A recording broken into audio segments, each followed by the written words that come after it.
Hallelujah. Hallelujah. तो आइए अब हम स्वागत करेंगे हमारे बीच में रेवरेंड डेविडसन जी का।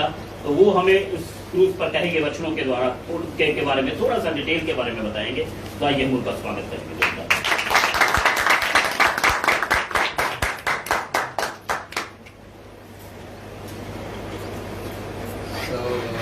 आप सभी को जय मसीह की जय और प्रभु के नाम की महिमा होने पाए कि परमेश्वर ने हमें जीवित रखा है। और वो हम जीवित इसलिए क्योंकि वो हमारे लिए मारा गया।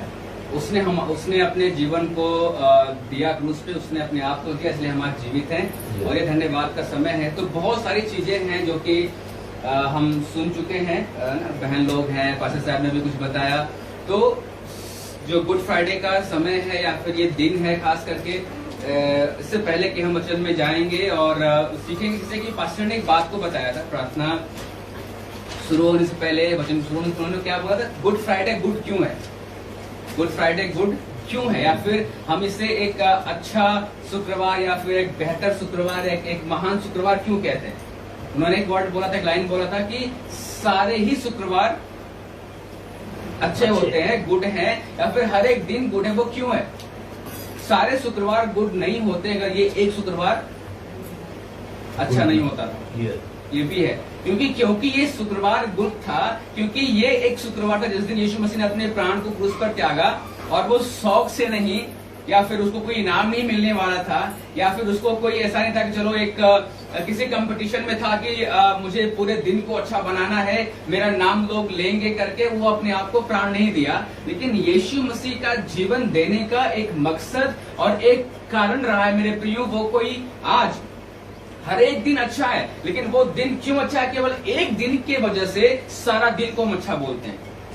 आपको हमें ये समझने की जरूरत है कि केवल एक दिन की वजह से, जिस दिन यीशु मसीह क्रूस पर मारा गया, जिस दिन उसने जगत के पूरे संसार के पापों को अपने ऊपर उठा लिया, उस दिन से देखा जाए तो सारा दिन, सारा समय, every moment of every persons life was become good. सब कुछ अच्छा क्यों हो गया? क्योंकि केवल और केवल एक दिन के कारण से और इस 3 घंटे के वजह से, इस 3 घंटे की वजह से, जो दोपहर के 12 बजे से लेकर 3 बजे तक जो यीशु मसीह सलीब पर लटका रहा, इस 3 घंटे की वजह से 365 दिन हमारे लिए आश्रित रहे हैं और हम सुरक्षित पाए जाते हैं।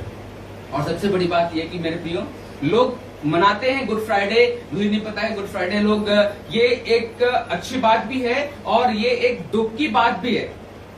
ठीक है, ये दुख की बात भी है क्योंकि जो हमारा सृष्टि करता है, फॉर एग्जाम्पल अगर मैं एग्जाम्पल दूं कि जब मेरी माता जिन्होंने मुझे जन्म दिया, जिन्होंने मुझे पाल पोस के बड़ा किया, जब क्योंकि मैंने उनके अनुभव को देखा है, कितना कष्ट से उन्होंने मुझे पाला है, कितना कष्ट से जन्म दिया है, सब कुछ जानने के बावजूद अगर एक माता पिता का जब संसार से वो जाते हैं, जब वो संसार से अपने प्राण को त्यागते हैं, जब प्रभु में सो जाते हैं, तो हमें खुशी नहीं होती है, नहीं होती, डेफिनेटली नहीं होगा। क्योंकि जब मेरी मम्मी प्रभु में सो गई, जब वो प्रभु में अपने आत्मा को सौंप दिया, उन्होंने जब चले गए संसार छोड़ के, हमें छोड़ के, तो हमें दुख लगा, बहुत दुख लगा। लेकिन एक पल के लिए हमें खुशी भी हुई, एक पल के लिए हमें खुशी भी हुई। क्यों खुशी हुई?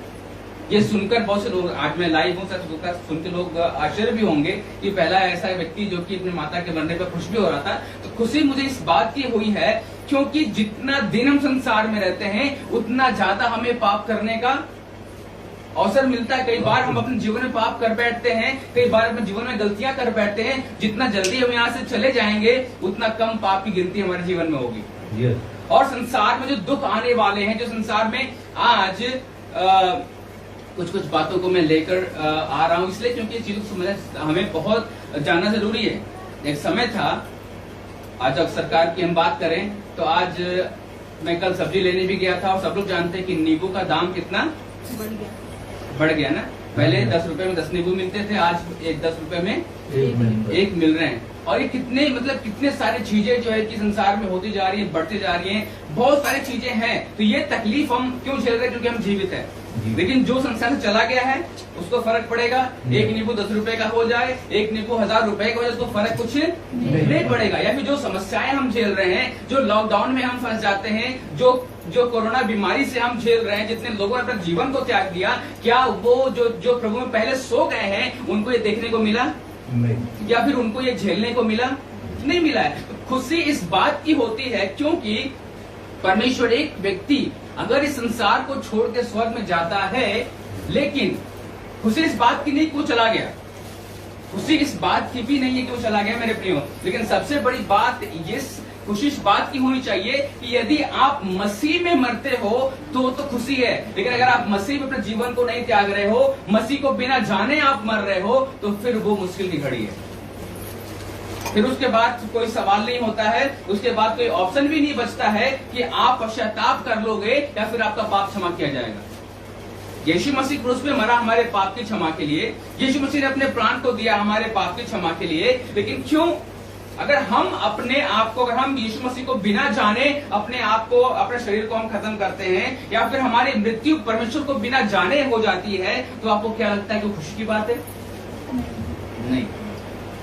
आज कई बार होता है जब हमारे दादा परदादा लोग जो हैं, जो हमारे फोर्थ ग्रैंडफादर लोग हैं, हम उनके लिए बड़ा पछतावा होता है। कई बार हम प्रार्थना में ये भी कहते हैं, परमेश्वर मेरे पुश्तैनी पाप श्राप बंधन को हम कैंसिल करते हैं, तोड़ते हैं। हम क्यों प्रार्थना में बार बार इस बात को बोलते हैं, परमेश्वर मेरे पुश्तैनी पाप श्राप बंधन टूट जाए? क्यों? क्योंकि हमें पता है कि उन्होंने पाप किए हैं, उनका श्राप, उनकी चीजें हमारे ऊपर अभी भी हैं, और हमें इस बात की तकलीफ होती है कि अभी तक हमने तो प्रभु को पा लिया, अगर मैं प्रभु में मरता हूँ तो खुशी की बात यह है कि मैं संसार को त्यागूंगा, आज नहीं कल तो वैसे भी त्यागना है। लेकिन सबसे बड़ी बात यह कि आप परमेश्वर में होकर यदि जीवन को त्याग रहे हो तो आपके लिए लाभदायक है। यदि आप मरना कोई नई बात नहीं, ये फैक्ट है, ये हकीकत है, ये सत्य है, तो होना ही होना है। लेकिन यदि आप परमेश्वर के बिना मर रहे हो तो आपका मरना भी व्यर्थ है, आपका मरना भी क्या है?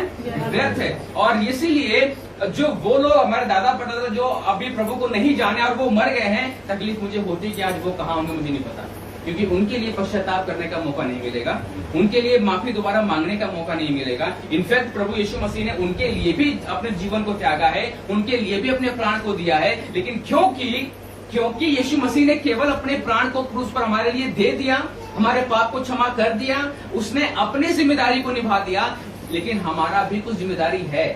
वो क्या है? कि उसको अपने जीवन में ग्रहण करना, एक्सेप्ट करना, उसको अपने जीवन में ये मानना कि यीशु मसीह ने हमारे लिए जीवन को दिया। ठीक है, अभी हम क्रूस के वाणी को सुन रहे हैं, सारी चीजें एक तरफ है, वो परमेश्वर ने वाणी को बोला, सब कुछ हमें करना है। इनफैक्ट हम गुड फ्राइडे के अलावा कई ऐसे भी दिन आते जब हम अच्छे अच्छे वचन को सुनते हैं कि हमें ये नहीं करना चाहिए, हमें वो नहीं करना चाहिए, हमें परमेश्वर में अपना जीवन ऐसा व्यतीत करना चाहिए। लेकिन क्या अगर मैं यहाँ पर बात करूं तो सब के सब विश्वास में कितने साल से होंगे? किसी का 10 साल, किसी का 15 साल, किसी का एज के अनुसार भी देख सकते हैं, कोई लंबे समय से परमेश्वर में। मेरी बात करें तो हम बचपन से हैं, क्योंकि हमारे फादर ने विश्वास में, प्रभु में विश्वास किया, तो जाहिर सी बात जब उनका विश्वास था तो हम उनके बाद ही आए हैं, उन्हीं के द्वारा आए, तो बचपन से ही है। लेकिन फिर भी अगर हम परमेश्वर को ग्रहण नहीं करते हैं तो हमारा कोई मतलब नहीं बनता है। परमेश्वर ने हमारे लिए जीवन दे दिया, त्याग दिया, लेकिन परमेश्वर को हमने जो उसने त्याग को दिया, जो उसने प्राण को दिया, क्या उसे हम एक्सेप्ट करते हैं कि परमेश्वर किस लिए अपने जीवन को दिया, किस लिए अपने प्राण को वो दिया हमारे लिए? क्या वो हमारे लिए मायने ये विश्वास कर लेना केवल कि वो हमारे लिए मारा गया, गाड़ा गया, जी उठा, काफी नहीं है। अनटिल एंड अनलेस, जब तक कि हम उसे अपने जीवन में लागू नहीं करते हैं, और वो क्यों मारा गया हम इस बात को नहीं जानते हैं, तो वो क्यों मारा गया? हमारे पाप को क्षमा किया, हमारे अपराधों को क्षमा किया, हमारे बोझ को उठा लिया, हमारे हर, आप चलो एक यीशु मसीह को पृथ्वी पर आना क्यों पड़ा? यीशु मसीह को पृथ्वी पर आना क्यों पड़ा? यीशु मसीह, परमेश्वर आते थे पृथ्वी पर, एक समय था जब परमेश्वर पृथ्वी पर आते थे यीशु मसीह से पहले भी, लेकिन उनका एक समय नियुक्त था, और ऐसा अवसर था मनुष्य जाति के पास कि परमेश्वर के साथ वो साक्षात उनके साथ संगति कर सकता था। कैसे? आप जब उत्पत्ति किताब में पढ़ेंगे, उत्पत्ति उसका 3 अध्याय जब आप पढ़ेंगे, वहां पे क्या लिखा गया है कि जब मनुष्य को जब परमेश्वर ने बनाया, ठीक है। जब परमेश्वर ने मनुष्य को अपने स्वरूप और समानता में रचा, तो रचने के बाद लिखा गया कि परमेश्वर शाम के समय प्रत्येक दिन ठंडे समय में क्या करता था, उनके पास आता था और उनके साथ संगति करता था। आज हम जो है सप्ताह में एक दिन, एक समय था कि परमेश्वर हमसे संगति करने के लिए आता था, हर एक दिन आता था वो। एवरी डे ही used to come and every day ही used to have fellowship with a human being. लेकिन आज समय ऐसा है कि हमें हर सप्ताह जाना पड़ता है प्रभु से मुलाकात करने के लिए, और कई बार ऐसा होता है कि मुलाकात कर भी नहीं पाते हैं। कई बार ऐसा होता है मुलाकात कर नहीं पाते। और उस चीज को मनुष्य ने अपने जीवन में पाप को लाकर खत्म कर दिया। जो चीजें आसानी से हमें मिल सकती थी, जो चीजें हमें परमेश्वर खुद लाकर देता था, कि वो आकर हमारे साथ संगति करता था, वो आकर बैठता था, आदम हवा के साथ बैठ के संगति करता था, उनके साथ समय व्यतीत करता था। लेकिन आदम हवा ने क्या किया कि अपने जीवन में परमेश्वर की एक आज्ञा का उल्लंघन करके, परमेश्वर की एक बात को ना मान के अपने जीवन में क्या किया, उन्होंने उस संगति को खत्म कर दिया। आपको पता है बीमारी, तकलीफ, समस्याएं उस समय भी थी। शैतान जब था, शैतान, लोग बोलते हैं ना कि शैतान बहुत बाद में गिराया गया है, तो जैसे भी हुआ, लेकिन शैतान की जो एंट्री है ना, शैतान का जो एंट्री है वो आपको उत्पत्ति 1:1 में ही मिल गई थी। शैतान का जो प्रवेश है इस दुनिया में वो बहुत बाद में नहीं आया। वो उत्पत्ति 3 में वो 1 में ही आगे लिखा गया है कि जब आप उत्पत्ति 1 का पढ़ेंगे, लिखा गया पृथ्वी बेडौल और सुनसान पड़ी थी। तो परमेश्वर ने पृथ्वी को बेडौल और सुनसान नहीं बनाया था। बनाया था क्या? वो कैसे हुई सुनसान? क्योंकि परमेश्वर कोई भी काम ऐसा करेगा जहां पर कि बिल्कुल सुना हो और वीराना हो या फिर बिखरा हो। उत्पत्ति 1 अध्याय के 1 आयत से ही शैतान की एंट्री हो गई थी, और लिखा गया है कि वहां पर पृथ्वी सुनसान और बेडौल पड़ी थी। मेरे प्रिय, परमेश्वर उनके साथ संगति करना चाहता था। उनके उस समय भी बीमारियां थी क्योंकि शैतान था वहां पर, लेकिन क्योंकि मनुष्य क्या था, जब मनुष्य पाप किया, क्या लिखा जन्म उत्पत्ति जो उसका 3 अध्याय का आप जरा पढ़िएगा, उत्पत्ति 3 अध्याय का 1 से पढ़ना शुरू कीजिएगा। हाँ जी। यहोवा परमेश्वर ने जितने बनैले पशु बनाए थे, हाँ जी, उन सब में सर्प भूत था। हाँ, उसने स्त्री से कहा, क्या सच है कि परमेश्वर ने कहा तुम इस वाटिका के किसी वृक्ष का फल ना खाना? स्त्री ने सर्प से कहा, इस वाटिका के वृक्षों के फल हम खा सकते हैं, पर जो वृक्ष वाटिका के बीच में है उसके फल के विषय में परमेश्वर ने कहा है कि ना तो तुम उसको खाना और ना उसको छूना, नहीं तो मर जाओगे। 7 आयत पढ़िएगा। तब उन दोनों की आंखें खुल गई। तब उन दोनों की आंखें, किसकी आंखें? आदम और हवा की आंखें क्या हो गई? खुल गई। कैसे खुली? जिस वृक्ष के फल को परमेश्वर ने खाने के लिए मना किया था कि इस वृक्ष के फल को नहीं खाना, और जब उन्होंने परमेश्वर की आज्ञा को ना मानकर खाया, तो क्या लिखा गया है कि उनकी आंखें खुल गई और उन्हें क्या लगा? और उनको मालूम हुआ या फिर उनको एहसास हुआ कि वे नंगे हैं या फिर वो बिना वस्त्र के हैं। क्या इसके पहले उनको कपड़ा पहनाया गया था? जब उनकी आंखें खुली तो उसके पहले भी ये वैसे ही थे। आंखें खुलने के बाद जिस दशा में ये पाए गए, जो इनको रियलाइजेशन हुआ, इनको महसूस हुआ कि नहीं हम तो बिना कपड़े के हैं, हम तो निर्वस्त्र हैं, लेकिन इनको देखा जाए तो उससे पहले भी ये वैसे ही थे। लेकिन क्योंकि ये परमेश्वर की महिमा से ढके हुए थे, और परमेश्वर की महिमा से ढके हुए थे, इसीलिए परमेश्वर आके इनसे मुलाकात करता था, इनसे संगति करता था। लेकिन जैसे ही इन्होंने पाप किया, परमेश्वर का जो महिमा का जो वस्त्र था इनके ऊपर ढका हुआ था वो उठ गया। और जैसे ही उठा, लिखा गया है, जैसे आप जब नेट लगाते हैं, जब आप मच्छरदानी लगाते हैं, सोते हैं, तो क्या होता है? रात में देखो चाहे सुबह देखो, तो मच्छर क्या होते हैं? मच्छरदानी के चारों तरफ कोशिश में रहते हैं, कब मौका मिलेगा वो अंदर घुस के सफाई अपने हम जो भी करना वो करें, तो वो मतलब मच्छरदानी के आसपास में वो लगे रहते हैं, फिर वो मंडराते रहते हैं कि कब मौका मिले, कब ये कवच हटे तो हम इनको काटे, इनको परेशान करें, इनको हम दिक्कत दें। तो उसी प्रकार से जब महिमा का वस्त्र से वो ढके हुए थे, बीमारी उस समय भी थी कि वो कोशिश शैतान करता था कैसे ये महिमा का कवच इनके ऊपर से हट जाए और इनको बीमारी हम दे दें, इनको तकलीफ हम दे दें, इनको समस्याएं हम दे दें। और शैतान कोशिश करते करते वो सफल भी हो गया।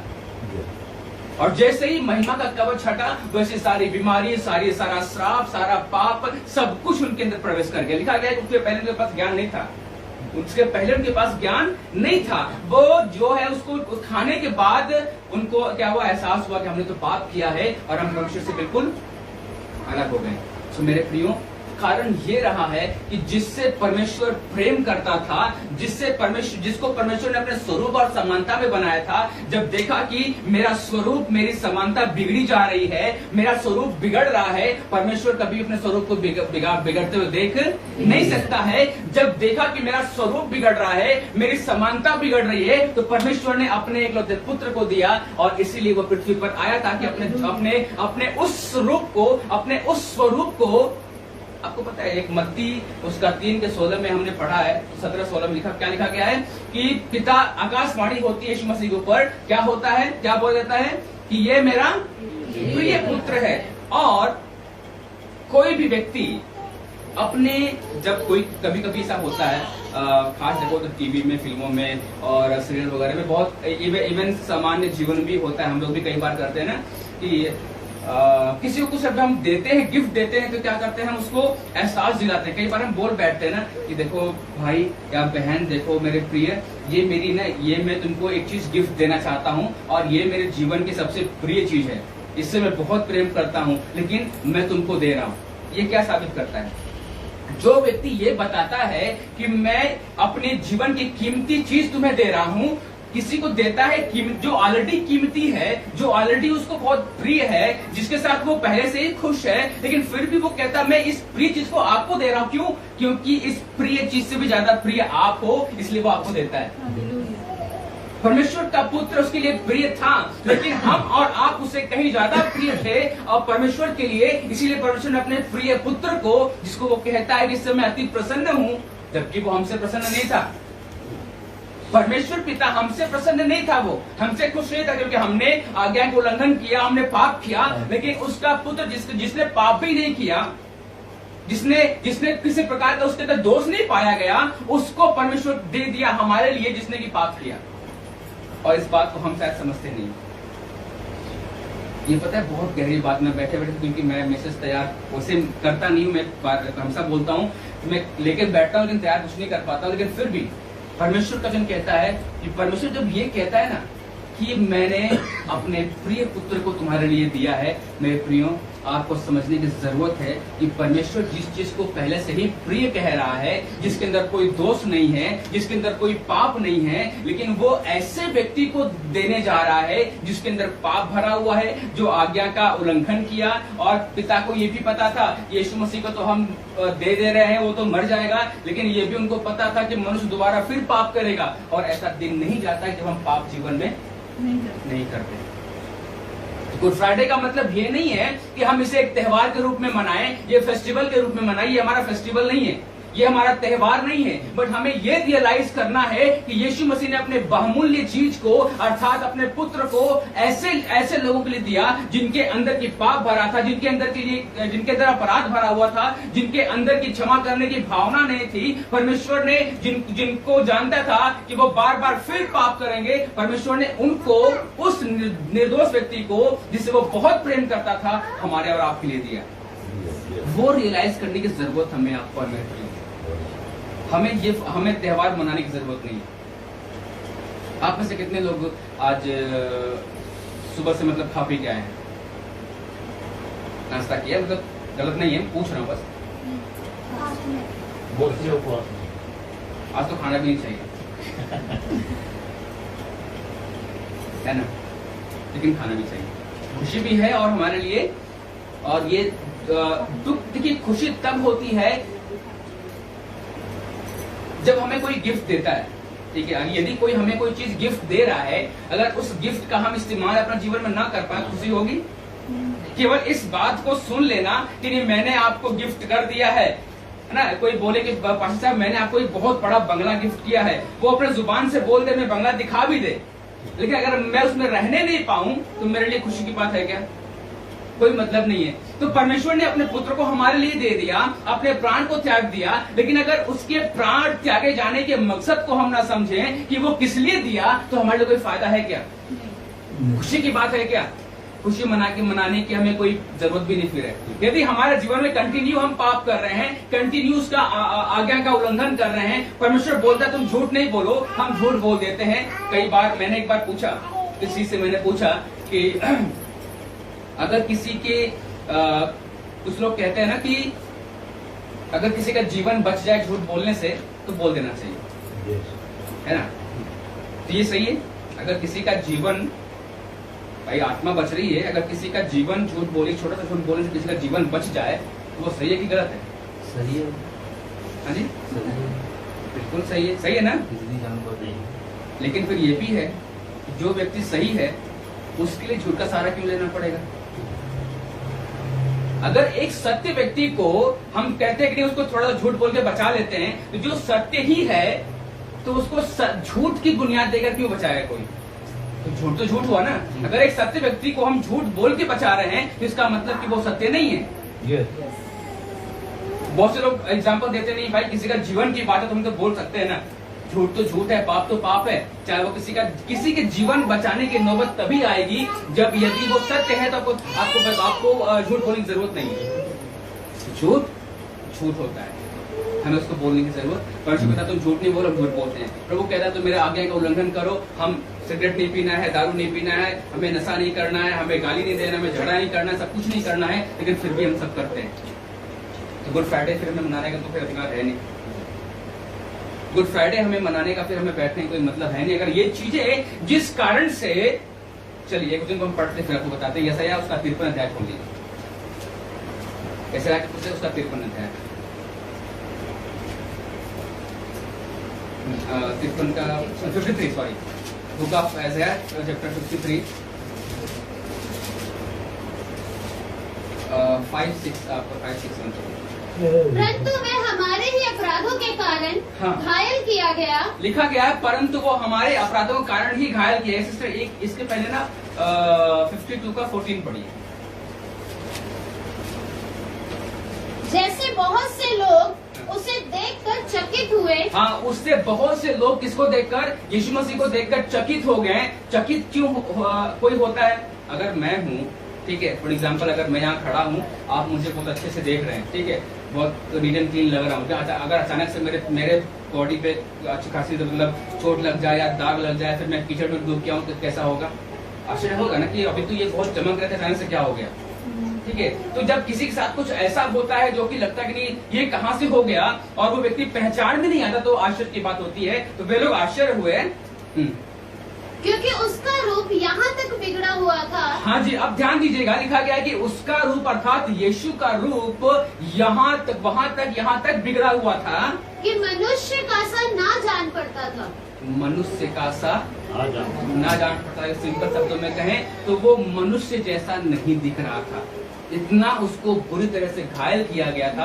और यदि हम और आप इस त्योहार, इसको फेस्टिवल के रूप में मनाते हैं, यदि हम और आप इसको बहुत आनंद के साथ मनाते हैं कि आज गुड फ्राइडे है, गुड फ्राइडे यीशु मसीह मारा गया, भाई वो तो मर के चला गया, लेकिन जिस कारण से मारा गया उसको शकल भी उसकी पहचान में नहीं आ रही है, उसके चेहरे भी लोग पहचान में नहीं पा रहे हैं कि वो क्या कौन है, कहाँ से आया है, जिसको इतनी बुरी तरीके से घायल किया गया। और आज हम और आप क्या कर रहे हैं? बैठ के इतना खुशी खुशी हम गुड फ्राइडे मना रहे हैं। हाँ, आगे।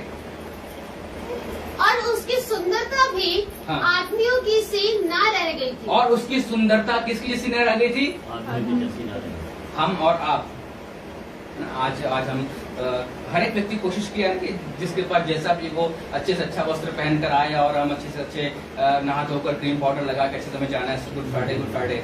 बट यीशु मसीह को जिस दिन क्रूस पे लटकाया गया था, आज हम में से बहुत सारे लोग अच्छे खासे ना सेंट लगा के, पाउडर क्रीम लगा के, अच्छे से मेकअप करके हम अच्छे वस्त्र पहनकर आए हुए हैं। हम तो बाइक से आने में हमारी हालत खराब होती, धूप लग रहा है, बहुत ज्यादा जल रहा है, मास्क लगा चश्मा पहन के अच्छे से आ रहे ताकि हम धूप से बच जाए, जबकि हमें ज्यादा धूप लग नहीं रही क्योंकि हम बाइक ही चला रहे हैं, मेहनत नहीं कर रहे हैं। और बहुत से लोग कार में भी ट्रेवल करते हैं। बहुत सारे लोगों का चर्च तो बहुत सारे लोग गुड फ्राइडे एसी वाले चर्च में भी मना रहे होंगे जहां पर कि गर्मी का नामो निशान नहीं होगा, लेकिन वो उस यीशु का प्रचार एसी भी कर रहे हैं जो यीशु ने उनके लिए धूप में अपने प्राण को त्यागा, जिस यीशु के शरीर से खून बह रहा था, जिसको कि मारा गया था, जो क्रूस पे लटका हुआ है, और धूप में जिस व्यक्ति का खून निकल रहा है, धूप में क्रूस गर्म होगा तो खून जल रहा होगा। कितना होता ना कि घाव पे, जले हुए पे नमक छिड़क देने के बराबर, या फिर जब किसी घाव हो जाता है उस पर जब आप मिर्ची डाल दो या फिर नमक डाल दो, कैसा लगता है? बहुत लगती है। यीशु मसीह की हालत ये है, और हम कोशिश करते हैं काश हमें एसी वाला चर्च मिल जाए, आज गुड फ्राइडे सर्विस हम कर लेते हैं। जिस व्यक्ति ने आपको इस हालत में लाया कि आप एसी के रूम में बैठ उसकी आराधना करो, वही व्यक्ति क्रूस पे 3 घंटे लटक कर अपने प्राण को त्यागा और अपने उस धूप में, जलती धूप में अपने प्राण को दिया है। और इसकी कीमत को हम और आप समझ नहीं पाते हैं। आगे पढ़िए। 14 हो गया, ठीक है। तो उसका लिखा गया यहाँ पर कि उसके चेहरे को लोग पहचान नहीं पा रहे थे। और उसके जब हम 53 में जब हम अभी आगे पढ़ेंगे 5, 6, 7, परंतु वह हमारे ही अपराधों के कारण घायल किया गया। अब आपको जानने की जरूरत है मेरे प्रिय, गुड फ्राइडे जो है वो एक त्योहार नहीं है, एक फेस्टिवल नहीं है। वो इसलिए नहीं हमको इसलिए नहीं मनाना है कि वो मारा गया, लेकिन वो क्यों मारा गया उसका कारण था। उसने कोई अपराध नहीं किया था, उसने कोई पाप नहीं किया था, लेकिन परमेश्वर लिखा गया हमारे ही अपराधों के कारण मारा गया। वह हमारे अधर्म के कामों के कारण कुचला गया। वो हमारे अधर्म के कामों के कारण कुचला गया, उसको इस बुरी रीति से मारा गया। हमारे ही शांति के लिए उस पर ताड़ना पड़ी। हमारे शांति के लिए उस पर ताड़ना पड़ी कि उसके कोड़े खाने से हम लोग चंगे हो जाएं। उसके कोड़े खाने से हम लोग चंगे हो जाएं। हम तो सब के सब भेड़ों के समान भटक गए थे। हम सब के सब क्या होते, भेड़ों के समान भटक गए थे। या तो कहा जाए तो बिना किसी माता पिता के, बिना किसी गार्जियन के जब बच्चा भटक जाता है, उसके रूप में वो उसके समान हमारी हालत हो गई थी। हम में से हर एक ने अपना अपना मार्ग लिया। हम में से हर एक व्यक्ति ने अपना अपना मार्ग चुन लिया। ये भी हमें ये करना, हमें वो करना है। कोई भी परमेश्वर आज गुड फ्राइडे को पता है लोग अपने अपने तरीके से लोग मना रहे हैं। यीशु के तकलीफ को कोई समझ नहीं पा रहा है कि भाई वो अपने पापों के कारण से मारा ही नहीं गया। उसका तो कोई मतलब सेंस ही नहीं बनता, लॉजिक ही नहीं बनता है क्रूस पे मरने का। वो आया इसीलिए क्योंकि उत्पत्ति किताब जो हमने पढ़ा लिखा गया है कि मनुष्य पाप किया, और मनुष्य के पाप करने के कारण से परमेश्वर को अपने प्रिय पुत्र को इस पृथ्वी पर भेजना पड़ा, ताकि हम सब, आपको पता है गतसमनी बगीचे में यीशु मसीह मरने से पहले उसने एक दुआ किया, उसने प्रार्थना किया। और लिखा गया है कि हम ये भी जानते हैं कि परमेश्वर यीशु मसीह 100% मतलब 100% वो मनुष्य भी था और 100% वो क्या था, परमेश्वर भी था वो। और इसीलिए बहुत सारी चीजें होती, जब वचन हम पढ़ते हैं मालूम चलता है। और जब वो क्रूस पे लटकाया गया, वहां पर हम देखते हैं कि वो 100% मैन भी था एंड 100% ही वाज गॉड। लेकिन फिर भी मेरे प्रिय, वहां पर लिखा गया है कि वो अपने प्रिय पुत्र को हमारे और आपके लिए दिया, हमारे और आपके पाप को क्षमा करने के लिए दिया उसने। और हम इसको भूल जाते हैं। मनुष्य जब पाप किया, पाप के कारण से उसने अपने पुत्र को दिया ताकि हम सब उद्धार पाए। सो मेरा सिंपल सा कहने का मतलब, साथ वाणी प्रचार करने को बहन लोगों ने, सब लोगों ने बहुत कुछ बताया। इसमें और भी चीजें हैं, मैं बता सकता हूँ, बट 3 घंटा मुझे अलग से लेना पड़ेगा। मुझे वो 3 घंटे लेने की जरूरत नहीं है। लेकिन कहने का मतलब ये है कि आपको ये समझना जरूरी है कि यीशु मसीह आपके लिए क्यों मारा गया। आज के बाद से मैं सभी से कहना चाहता हूं कि ये कोई त्योहार नहीं है। Good Friday is not a festival to celebrate for to Christians. Good Friday हमारे लिए कोई फेस्टिवल नहीं है। आज के बाद हमें ये नहीं कहना कि हमारा त्योहार है। आज के बाद हमें ये नहीं कहना है कि लोगों को समाज को हमें ये न्यूज दे देना है कि this is the festival we are celebrating, ये हमारा त्योहार हम सेलिब्रेट कर रहे हैं, इसको नहीं बताना है। बट उनको ये मालूम होना चाहिए कि भाई आज के दिन वो दिन है जिस दिन तुम्हारे लिए भी हमारे लिए भी हमारा यीशु उस क्रूस पे मारा गया, उसने तेरे पाप को भी क्षमा किया है, उसने मेरे पाप को भी क्षमा किया है। बस फर्क ये है कि हमने ग्रहण किया है, उसकी यादगारी में हम उसको धन्यवाद देने जा रहे हैं, लेकिन मौका तुम्हारे लिए है, तुम उसको जानो और ग्रहण करो। ये होना चाहिए। क्रिसमस में भी यही होता है, गुड फ्राइडे में भी मैं यही बोलता हूँ, यदि आप एक आत्मा को बचा के नहीं लाते हो ना, तो कोई भी त्योहार मनाने से कोई फायदा नहीं होता। अनटिल अगर एटलीस्ट आप एक व्यक्ति को बचा के अपने साथ लेके आ रहे हो और कहते हो परमेश्वर आज मैंने आपके उस बलिदान, जो आपने बलिदान किया है उसके लिए मैंने कुछ तो किया, तो शायद मैंने एक बहुत बड़ा काम किया, वो मैंने ये किया है, मैं एक आत्मा आपके कलीसिया में लेकर आया हूँ, क्योंकि उसको मैंने ये बता दिया कि आपने उसके लिए जीवन दिया है। हम अगर अपने में ही सीमित रहे, अगर हम अपने में ही सब कुछ मनाएं, खाएं, पिए, सब कुछ करें, कोई मतलब नहीं है। ये पता है कौन करता है? मतलब एग्जाम्पल दे रहा हूँ मैं, एक जो पक्षी होते, जानवर होते हैं ना, उनको किसी कोई मतलब नहीं होता, उनको अपने से मतलब होता है। But we are human being. परमेश्वर क्योंकि मनुष्य था, इसलिए उसने मनुष्य के कारण अपने जीवन को त्यागा। और हमारा और आपका, चाहे वो क्रिसमस हो, चाहे वो ईस्टर हो, चाहे वो गुड फ्राइडे हो, हमें ये हमारा टारगेट होना चाहिए कि परमेश्वर गुड फ्राइडे आ रहा है, मैं एक लोगों को, एक आत्मा को तो मैं बचा के लाऊंगा, क्योंकि परमेश्वर का बलिदान को मैं व्यर्थ जाने नहीं दूंगा। मैं परमेश्वर के बलिदान को मैं व्यर्थ जाने नहीं दूंगा, क्योंकि परमेश्वर ने हर एक मनुष्य जाति के अपने जीवन, अपने प्राण को त्यागा है ना। हमारे लिए नहीं त्यागा है, हमारे परिवार के लिए केवल नहीं त्यागा है, लेकिन हमें क्या करना है? कोशिश करना है कि अधिक से अधिक लोगों को प्रभु के पास लाना है और उसका बलिदान व्यर्थ नहीं जाना चाहिए। हमारा ये टारगेट होना चाहिए कि नेक्स्ट गुड फ्राइडे में मुझे इतने आत्माओं को बचा के लाना है कि जो परमेश्वर ने बलिदान दिया उनके लिए है, उसका बलिदान व्यर्थ में न जाए। लेकिन हम ये कहने पाए नेक्स्ट गुड फ्राइडे को कि परमेश्वर, मैंने आपके बलिदान के जो आपने दिया है, मैं कुछ काम किया हूं कि मैंने इतने लोग को आपके पास लेकर आया। ये चीजें होना चाहिए। और परमेश्वर ने आपके पाप को क्षमा किया, परमेश्वर ने आपके अपराध को क्षमा किया, परमेश्वर ने आपको चंगाई, परमेश्वर हर कुछ, सब कुछ को उस क्रूस पे दे दिया है। हमें किसी बात की चिंता करने की जरूरत नहीं, चाहे वो बीमारी हो, चाहे महामारी हो, चाहे वो गरीबी हो, चाहे वो कंगाली हो, चाहे वो किसी प्रकार की चीज क्यों ना हो मेरे प्रियो, आपको वो सब चीजों की चिंता करने की जरूरत नहीं है। लेकिन केवल एक चीज, यदि आप ये विश्वास कर लेते हो और उस पर चलते भी हो कि यीशु ने, आपको पता है जब आदम और हवा परमेश्वर के महिमा रूपी वस्त्र में कवर थे, उसमें जब वो ढके हुए थे, तो उनको कोई बीमारी, कोई गरीबी, कोई उनको कुछ छू नहीं पाई थी। लेकिन जैसे ही वो महिमा का जो कवर है, महिमा का जो वो वस्त्र उनके ऊपर से हटा, सब कुछ उनके जीवन में आ गया। यदि आप चाहते हो कि आपके जीवन में कोई बीमारी, कोई तकलीफ ना आए, तो आपको एक काम करना है। क्या करना है? आपको परमेश्वर की जो महिमा रूपी वस्त्र है उसमें ढकने की जरूरत है। और उसमें ढक आप तभी सकते हो जब आप परमेश्वर की आज्ञा में बने रहते हो, क्योंकि जब उन्होंने परमेश्वर की आज्ञा का उल्लंघन किया तब ही महिमा का वस्त्र उनके ऊपर से उठ गया। इसका मतलब कि जब तक वो आज्ञा में थे तब तक महिमा का वस्त्र उनके ऊपर था, जैसे उन्होंने आज्ञा का उल्लंघन किया, महिमा का वस्त्र हट गया। एक शॉर्ट में मैं चीजें बताऊंगा। परमेश्वर ने कहा तू उन्हें क्या कर, पहला वाणी हमने सबको सुना, मैं रिपीट करना नहीं चाहता हूँ, बहन लोगों ने बहुत अच्छे से बताया, सब लोगों ने, लेकिन फिर भी परमेश्वर ने कहा कि इसे क्या कर, क्षमा कर। तब परमेश्वर एक मीडिएटर का काम कर रहा था।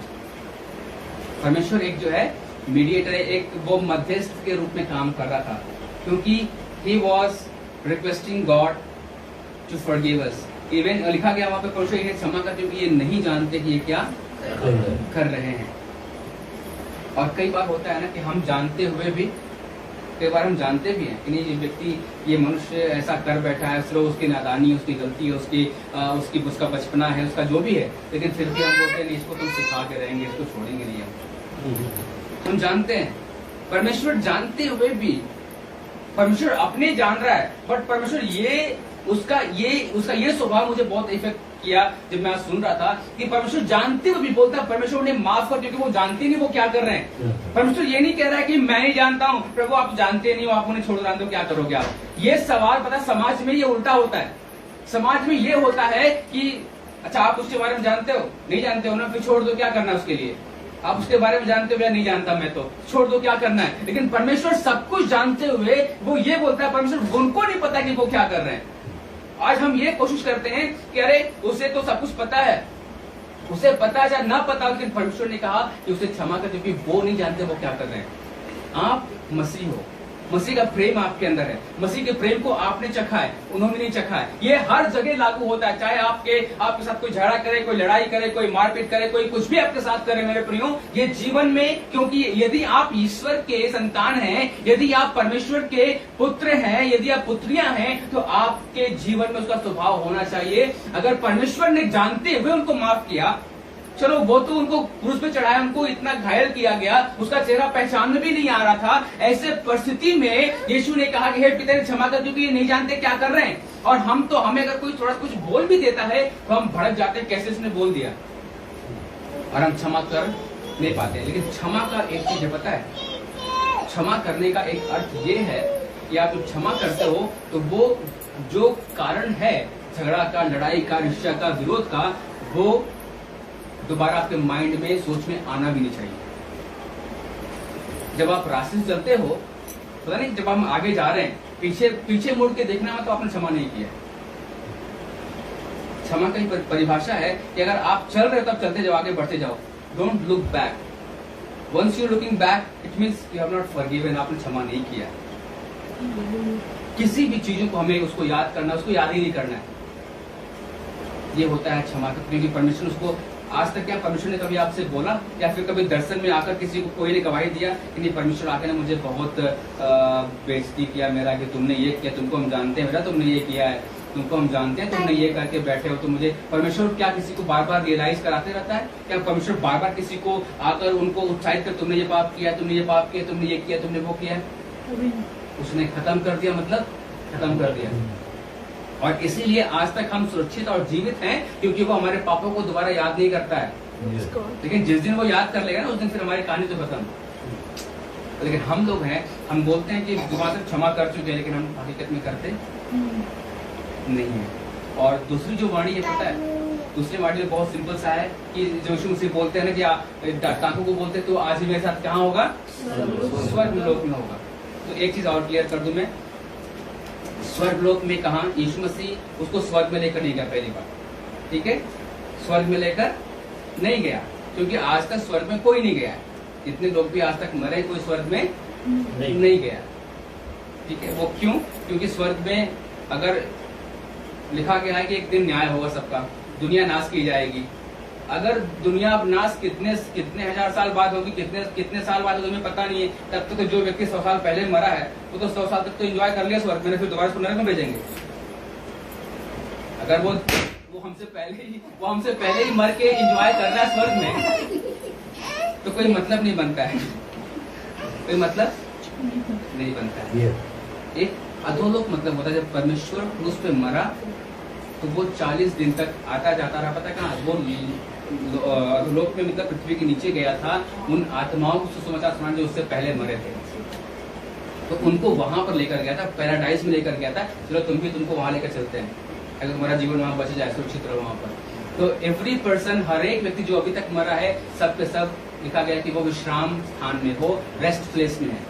दे आर इन पैराडाइज। पैराडाइज अलग है, स्वर्ग अलग है। Heaven is different, paradise is different. इसको बोला गया है कि you will be with me in paradise, मतलब तुम अधोलोक में होगे, परलोक में होगे, लेकिन स्वर्ग में नहीं होगे, ठीक है। इस बात को हमें समझना है। कोई भी व्यक्ति मरता है तो अभी स्वर्ग में कोई नहीं गया, जब तक किसी का फाइनल न्याय ना हो जाए। न्याय होने के बाद ही तो फिर, अभी तुम न्याय होने से पहले तुम स्वर्ग का मजा ले रहे हो, तो फिर क्या मतलब बनेगा? तो परमेश्वर तो फिर मतलब पक्षपात कर रहा है ना वो भी ये। लेकिन इस व्यक्ति के जीवन, पता है इस डाकू को कौन सी बात इसको लगी जिसके कारण से कि ये व्यक्ति ये बोला कि तू मेरी सुधि लेना स्वर्ग में जाना? तो पता क्यों? पहली वाणी इसके जीवन में बहुत मतलब पावरफुल रही, इसके जीवन बहुत वो चीज हुई। क्यों? जब यीशु ने कहा ना, पिता ने क्षमा कर, कोई नहीं जानते हैं, और वो वर्ड, ये पहली वाणी इस डाकू को लग गया, ये व्यक्ति जो क्रूस पे चढ़ा हुआ है और इस पिता से बोलता है पिता इन्हें क्षमा कर, क्योंकि ये नहीं जानते हैं, जो कि सब कुछ जान रहा है। डाकू को ये बात लग गई दिल में कि ये व्यक्ति कुछ तो है, तभी तो ये कह रहा लटके लटके कि नहीं इसको क्षमा कर, क्योंकि ये नहीं जानते हैं। इसका मतलब कि मुझे अपने मन को तो मोड़ना पड़ेगा। और इस वो बात उसको पिंच की दिल में, और उसने तुरंत वहां पर अंगीकार किया, बोला प्रभु मेरी सुधि तो ले लेना, परमेश्वर आप मेरी सुधि ले लेना। उसको एक बात लगी थी, क्योंकि वो पहचान गया ये व्यक्ति क्रूस पे मारा जा, लटकाया जा रहा है, फिर भी इस बात को बोलता है कि नहीं तो मेरी सुधि लेना, इनको क्षमा कर परमेश्वर। मतलब इसके पास ताकत है, इसके पास ताकत है, उसको जान गया था। और बहुत सारी बातें हम तीसरी वाणी भी देखते हैं, क्योंकि मैं चाहता हूँ कि लंबा समय लूंगा। तीसरी वाणी भी वहां पर हम देखते हैं कि जैसा पास्टर ने बताया, एक इमोशन से, एक भावना है जो जुड़ी हुई थी, क्योंकि परमेश्वर, मैंने बोला कि वो मनुष्य भी था, वो परमेश्वर भी था। तो मनुष्य होने के नाते जब मनुष्य है तो संसारिक रिश्ते भी हैं, संसारिक आपके पास भावनाएं भी हैं, वो सब कुछ किया उसने परमेश्वर ने। तो संसार जो था उसके पास माता थे, पिता थे, भाई बहन सब लोग थे उसके पास। तो कहा गया है कि वो जब माता को उसने बोला ना, बहन ने किसने बोला कि वो नारी, उसे नारी क्यों बोला, ठीक है, ताकि नारी इसलिए बोला वही कि अगर उसे बोलता है माता करके या फिर है नारी, है माता, इसका मतलब उसको दुख लगता ना, एक बेटा क्रूस पे चढ़ा हुआ है, मेरे साथ तो कभी समय बिताया नहीं इसने, मुझे समय तो दिया नहीं इसने, और आज मुझे माता करके बुला रहा, वो भी क्रूस पे लटके हुए। तो तकलीफ उसको होती, उस बात की तकलीफ उसको थी कि मेरा बेटा क्रूस पे लटका हुआ, इसलिए परमेश्वर उसको संबोधित किया, उसके उस चीजों को मतलब थोड़ा सेपरेट किया करके कि नहीं हे नारी, मतलब उसको एक सामान्य रूप से उसको दर्शाया उसको। अब किसी को ना, अगर आप माँ को माँ करके बुलाओगे, आप तकलीफ में हो तो बोलोगे मम्मी पापा, पापा मम्मी को तकलीफ होता है ना। लेकिन अगर कोई और व्यक्ति को बोलेगा, अगर एक बेटा के अलावा कोई और व्यक्ति अगर मानिए कि आपके बच्चे हैं और आपको माँ बोलेंगे तो आपको तकलीफ ज्यादा होगा, बजाय अगर मुझे तकलीफ होगी मैं अगर आपको बुलाऊंगा तो आपको तकलीफ होगा, बट उतना नहीं होगा।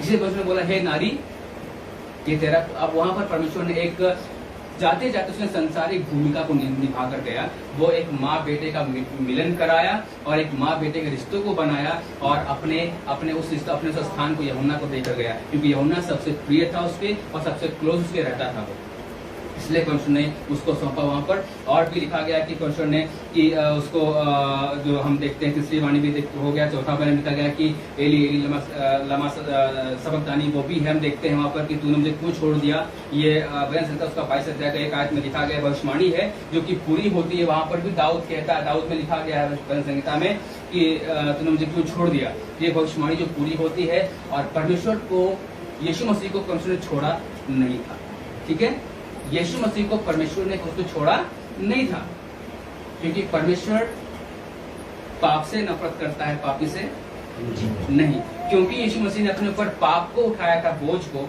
वो पापी नहीं था, ठीक है, वो पापी नहीं था।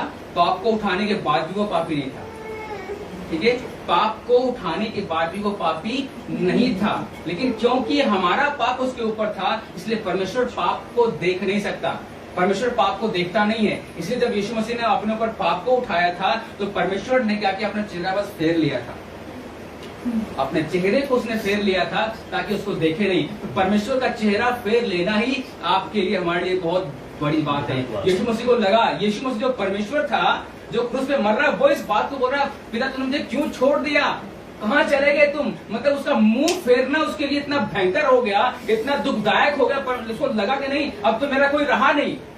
आपको परमेश्वर हाथ छोड़ेगा, जिस दिन छोड़ देगा उस दिन तो हमारी हालत खराब। उसने केवल चेहरा फेरा अपना, क्योंकि हमारे ऊपर उसके ऊपर पाप था, चेहरा केवल मोड़ लेता है, उसको तकलीफ होती है यीशु मसीह को कि तूने मुझे क्यों छोड़ दिया। यदि आप और हम अपने जीवन में पाप को लेकर चल रहे हैं तो सोचो कि उसका चेहरा कहाँ पर है। कई बार होता है ना कि हमारे जीवन में हमारी प्रार्थना सुनी नहीं जाती है, हम कई बार तकलीफ में होते हैं मसीह में होने के बावजूद भी। क्यों? क्योंकि हमारे जीवन में पाप है और परमेश्वर अपने चेहरे को, क्योंकि हम पाप को देख नहीं सकता है, इसलिए अपना चेहरा वो फेर के रखता है और हमें लगता है कि उसने हमें छोड़ दिया है, बट ऐसा है नहीं। यीशु मसीह लिखा गया ना, मैं तुम्हें कभी न छोड़ूंगा न कभी त्यागूंगा। तो वो अपने वचन के मुताबिक वो वायदे वो पक्का है अपने वायदे में, वो कभी छोड़ेगा नहीं, हमें कभी त्यागेगा नहीं। केवल अपने मुंह को फेर सकता है यदि हम पाप में हैं तो, और उसका मुंह फेरना ही हमारे लिए छोड़ने से बढ़कर है। आपका जीना फिर व्यर्थ है अगर वो मुंह फेर लिया तो। ये चीजें मेरे प्रियो, परमेश्वर ने क्रूस पर इस बात को फील किया। और फिर हम देखते हैं 5वीं वाणी क्या थी, मैं प्यासा हूँ। ठीक है, परमेश्वर ने उस प्यास को ऑफकोर्स सब जानते हैं कि उसको आत्मा की प्यास थी और उसको नॉर्मल प्यास भी होगी क्योंकि वो मनुष्य भी था। मैंने बोला, मैं बार बार बोल रहा हूँ कि वो मनुष्य भी था, वो परमेश्वर भी था। वो दोनों चीजें पूरा वहाँ पर दो चीजें उसके साथ और जुड़ी हुई हैं। एक संसारिकता भी जुड़ी हुई है, एक जो है कि उसको अपना चीजें पूरा करना है। उसको जाहिर सी बात है, अभी मैं बोल रहा हूँ, मुझे बोलते बोलते प्यास लग रही है गर्मी में, तो वो तो खैर लड़का था जो हमारे कारण से मारा जा रहा था। राइट, उसको 39 कोड़े मारे गए थे, जिसको शरीर में 39 कोड़े, मतलब कि मेरे ख्याल से तो ये जो अपने पीठ का हिस्सा है ये तो 5-6 कोड़े में ही भर जाएगा ना। बहुत बड़ा पीठ तो है नहीं, चलो अगर इतना पड़ा यहाँ से वहां तो 39 कोड़े लगा सकते हैं, लेकिन इस छोटे से बॉडी में 39 कोड़ा में तो कहाँ कहाँ मारे होंगे। और वो भी कोड़े में उसकी जो कील थी वो बड़ी बड़ी थी, जब वो जाता था तो पूरे मांस को लेकर बाहर निकलता था। और यीशु मसीह की ये वेदना पता है वो, इसलिए लिखा गया कि ये पिता बोलता है कि ये मेरा प्रिय पुत्र जिससे मैं अति प्रसन्न हूँ, और अपने प्रिय पुत्र को इस हालात में पहुंचा दिया कि जब उस पर कोड़े लगाए जा रहे, उसके मांस निकल के बाहर आ रहे हैं और वो चिल्ला भी रहा हुआ। तो किस लिए? हमारे तो भाई हमें तो रोना रहता है पीछे देखकर। हम लोग बहुत हल्के मिलते हैं, गुड फ्राइडे हल्के मिलते हैं ना। परमेश्वर हमसे इतना प्यार करता है, इतना प्यार करता है। एक घटना बताऊं, उसके बाद में जाऊंगा। एक स्टोरी आई थिंक मैंने पहले बताया, बट फिर भी क्योंकि ये है चीज मुझे उस पर रिलेट हो रहा है कि एक बाप था, वो नौकरी करता था, रेलवे में नौकरी करता था। और पहले के समय में करता था ना, कुछ जो ब्रिज होते थे ना, तो ब्रिज पे रेलवे फाटक होता था, वो पटरी होती थी जो हल्के से उठी होती थी। जब ट्रेन वगैरह आती थी ना, तो वो अनाउंसमेंट होता था कि ट्रेन आने वाली है, तो उसको चला करके आपको जोड़ना पड़ता था, उस पटरी को जोड़ना पड़ता था कि उससे ट्रेन जो है जा सके करके उसको जोड़ना पड़ता था। एक बाप था जो नौकरी कर रहा था वहां पर, और वहां पर करता था। उसका बेटा, जो छोटा बेटा था, कई बार वो जो है कि आता था, खाना वाना पहुंचाने करने आता था।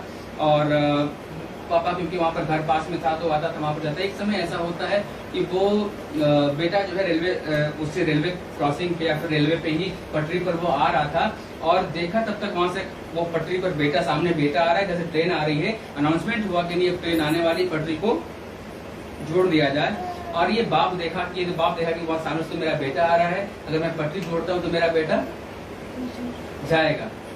लेकिन इस अब एक बाप से, एक बेटे से बढ़ के क्या उसके लिए ट्रेन मायने रख रही थी? उस ट्रेन में से कोई अपना नहीं रहा होगा।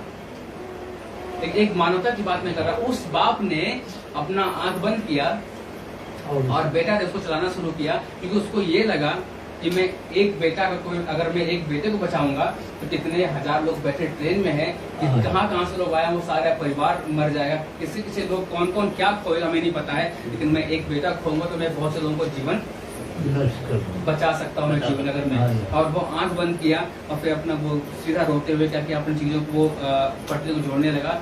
ट्रेन आई, बच्चे को काटते हुए निकल गई। और उस बाप को कैसा लगा होगा? परमेश्वर ने ठीक वैसे ही किया।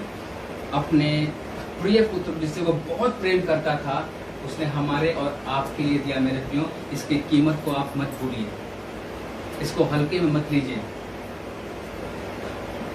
अब मुझे नहीं पता कि आपके घर में कभी न किसी को आपने मार खाते हुए या फिर ऐसा कुछ देखा है, कोई ऐसी घटना हुई है, तकलीफ होता है, क्या होता है। परमेश्वर मैं याद करता हूँ तो जब उसकी क्योंकि घटनाएं उसकी तो मतलब कहाँ को चोट लगा और क्या मुझे नहीं पता।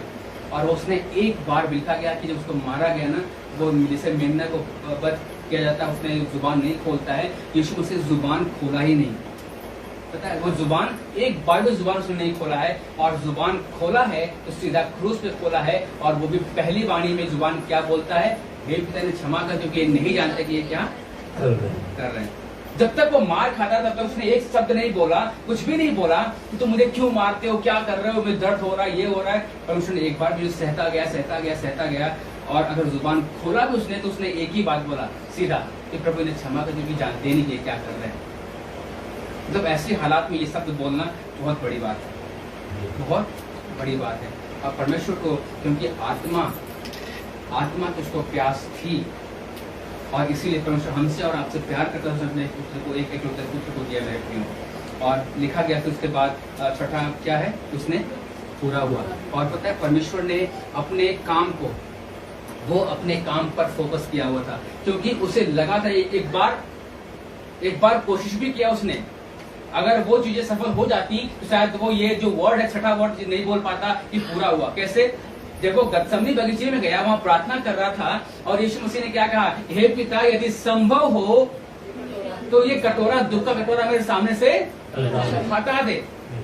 तो दुख का कटोरा परमेश्वर ने क्या क्यों बोला? क्या वो कटोरा लेके बैठा हुआ था? क्या उसके पास कटोरे थे सच में?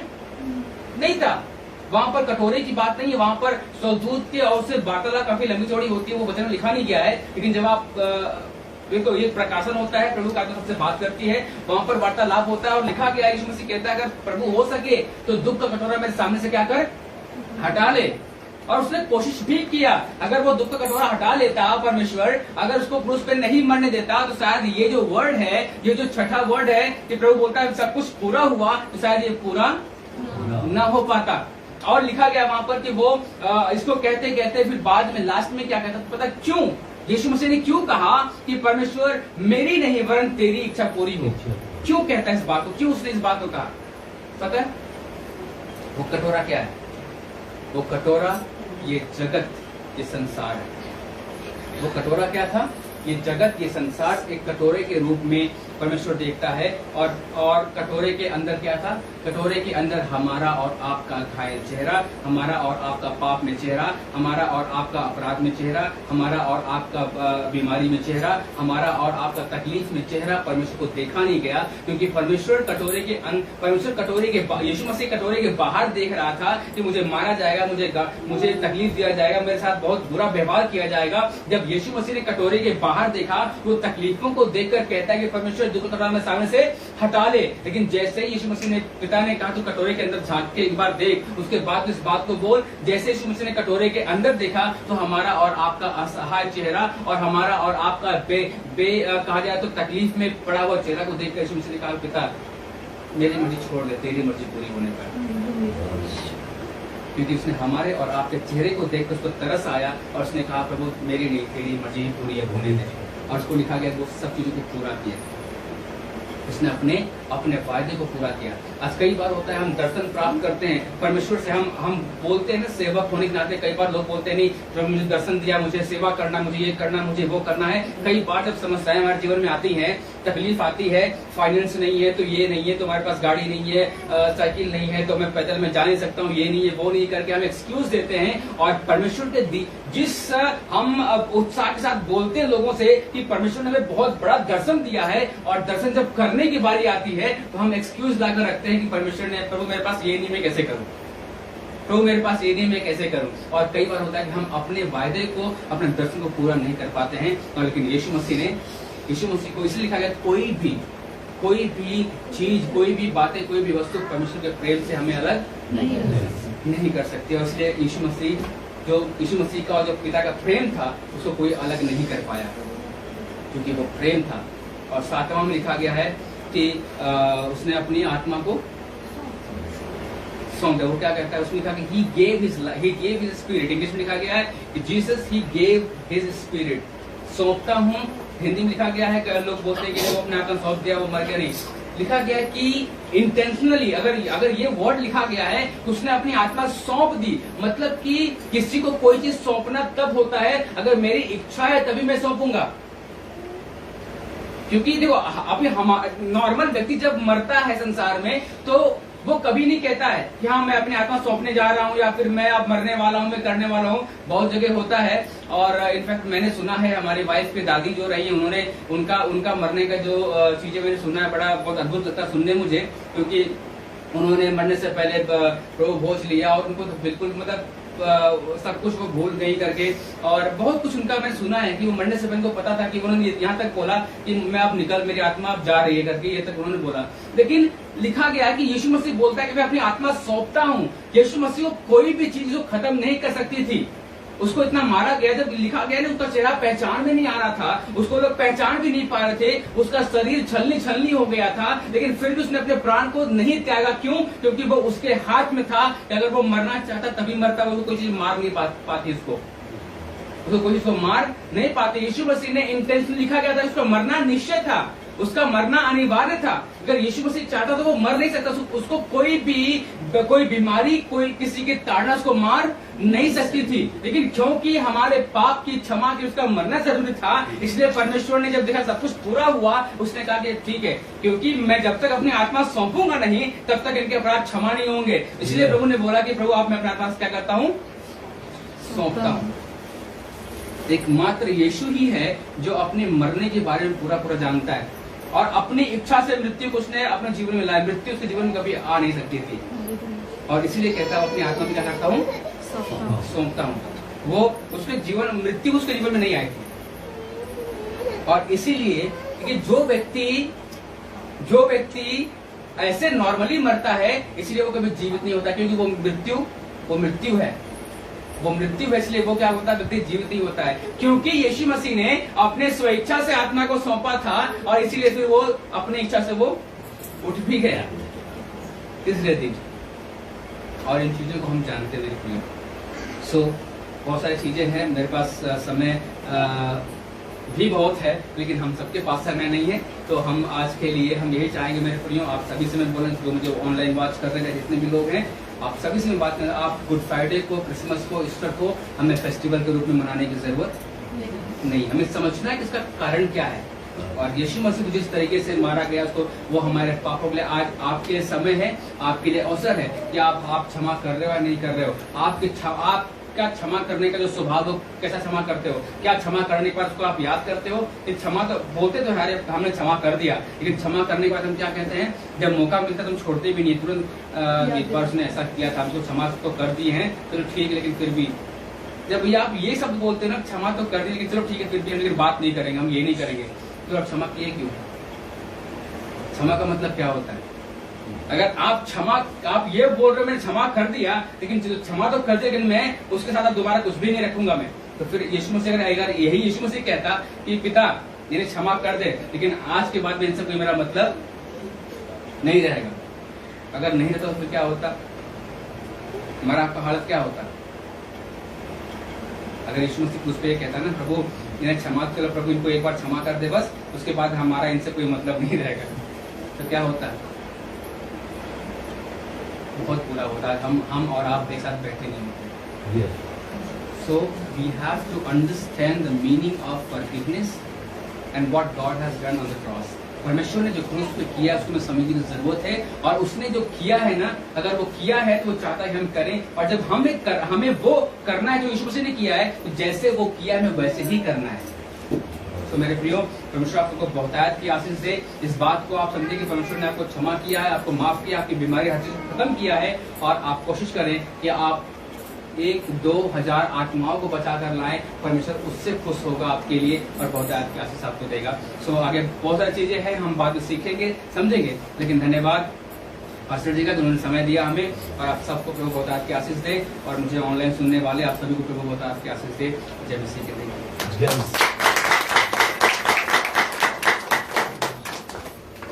Hallelujah, hallelujah, hallelujah, hallelujah. हम सब जन अपनी आंखों को बंद करेंगे और हमारे बीच में से प्रार्थना